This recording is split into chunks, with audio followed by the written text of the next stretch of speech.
Good afternoon, Solange. How you doing? You well? I'm okay. I'm all right. Good, good. You? Good to catch up with. It's good to catch up with you. I'm going to meet you in the flesh soon. Never met you Not before. long. Yeah, I'm going to be at the awards this year, which are on November the 4th. I'm writing that, right? Yes, yes, At the Lyceum, right? That's absolutely. And how's preparation gone for this year's award? It's quite stressful this year because it's the biggest we've ever done. It's growing and growing, and so the team are really under it this year, but they're getting it all together. It will be fine. We are so looking forward to the whole thing. Yeah, it's the biggest yet. 6 years. Yeah, well, let me ask you this. What are you most looking forward to about this year? Before we even get into the serious stuff, and we're going to get into some serious stuff, but what are you most looking forward to? I think the performances, it's the first time we're going to have a whole big stage. We've done it at the National for 2 years, but we've always done it on the back of someone's set. So we've never had the stage to ourselves in the sense that the space. So we're able to bring dance in this year, confidently. So that's really exciting that we'll have performances, but actually be able to have all that space. I mean, it's phenomenal. Bit of a luxury, right? It's a big old stage as well at the Lyceum. It's huge. Massive, right? It's just really, really big. Yes, it is huge. And we find out 3 weeks before what the set looks like, how we can change it to do our awards on a set that's already in. But at the Lion King, they're going to clear the stage. It's phenomenal.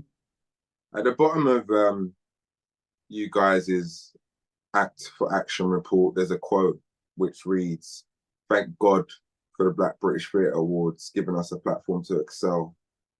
When you just take a minute to exhale and you read things like that, and I'm sure those are sentiments that are reiterated, right, in private.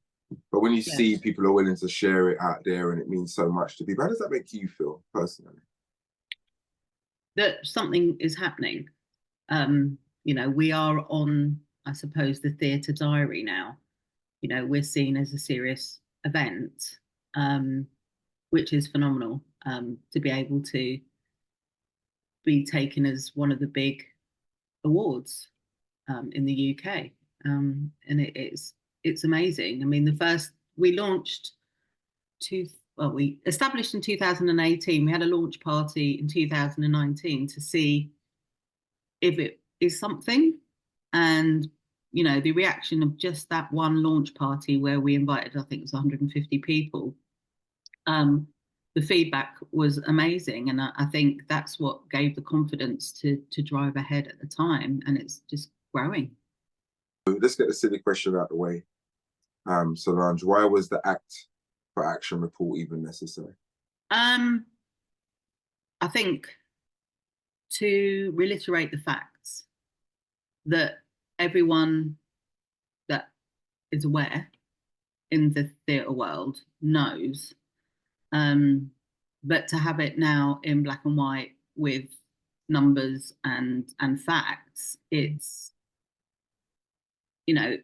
can't be ignored. It's not gossip anymore. It's not, how can I put this politely, seen as moaning or worry. It is actually out there. And the figures, to me, more the percentages of the figures is what surprised me. It didn't surprise me, the results, but the percentage of the answers did.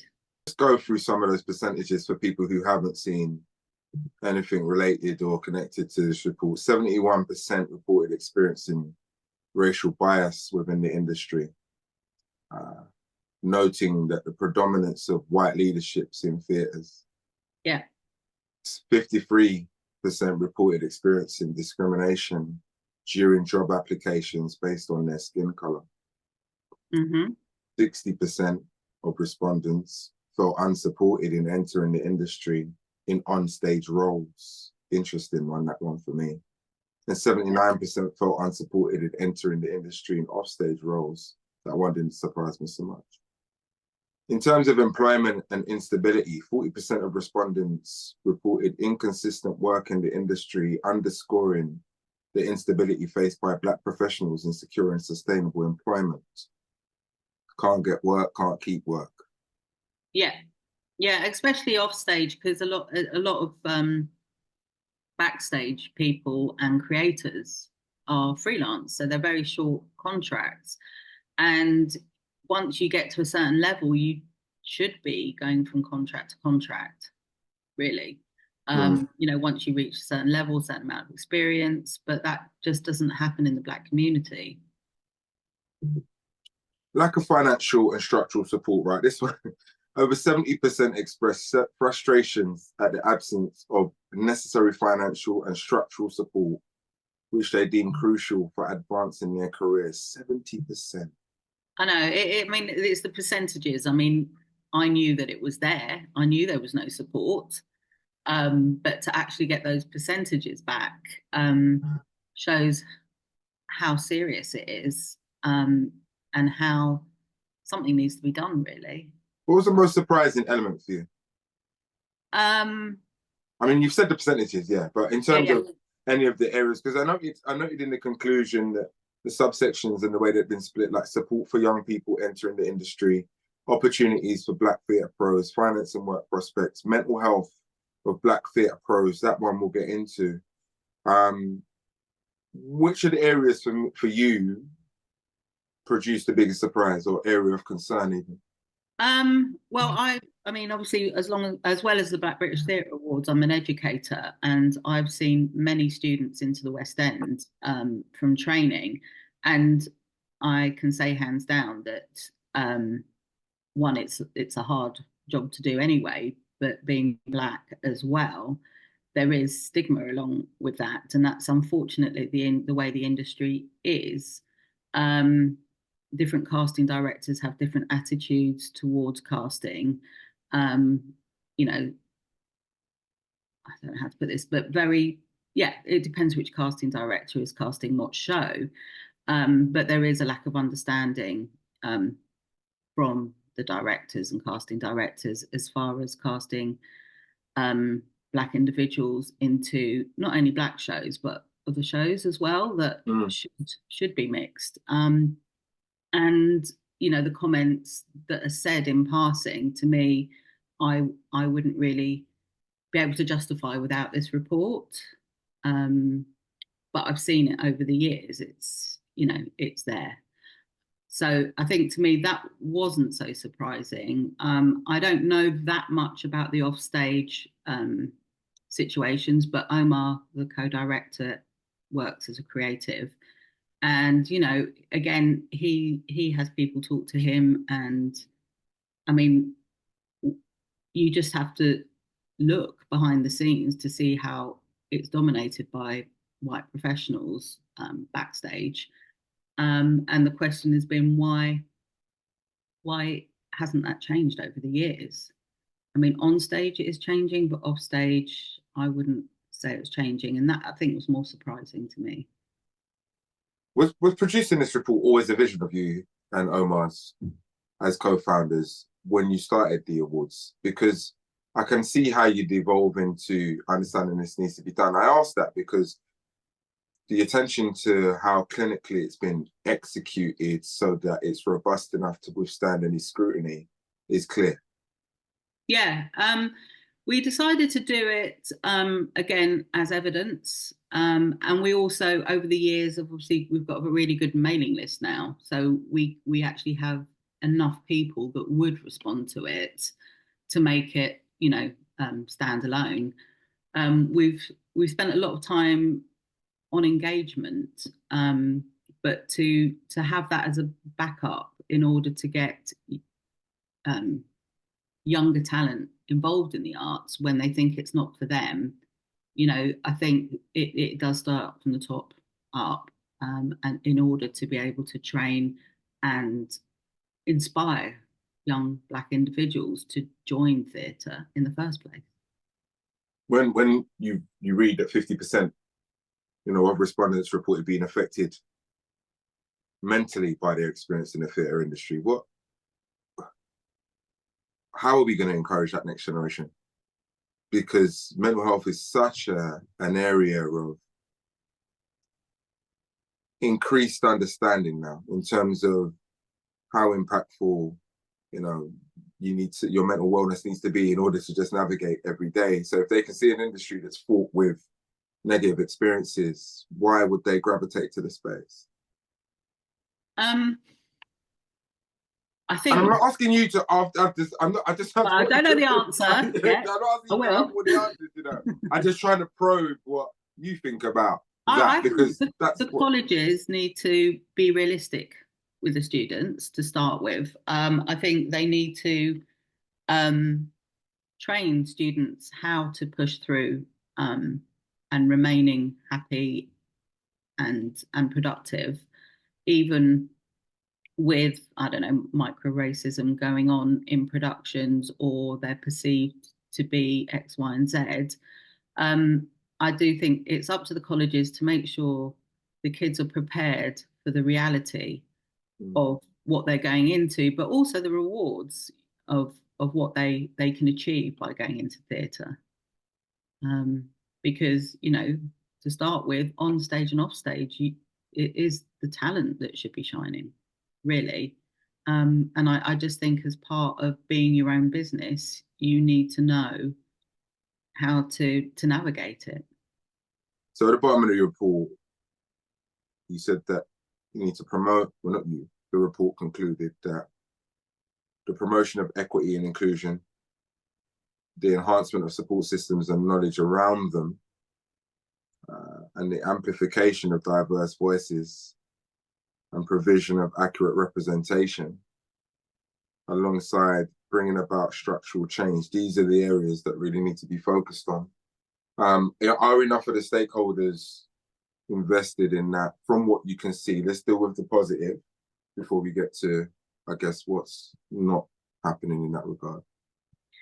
I think, you know, Broadway and New York is positive when it comes to the kind of productions that are going on there, and hiring people from all democratic backgrounds, you know, to be part of the show. I'm sure there's issues there, but there is definitely more of a fusion and an acceptance of all different kinds of productions.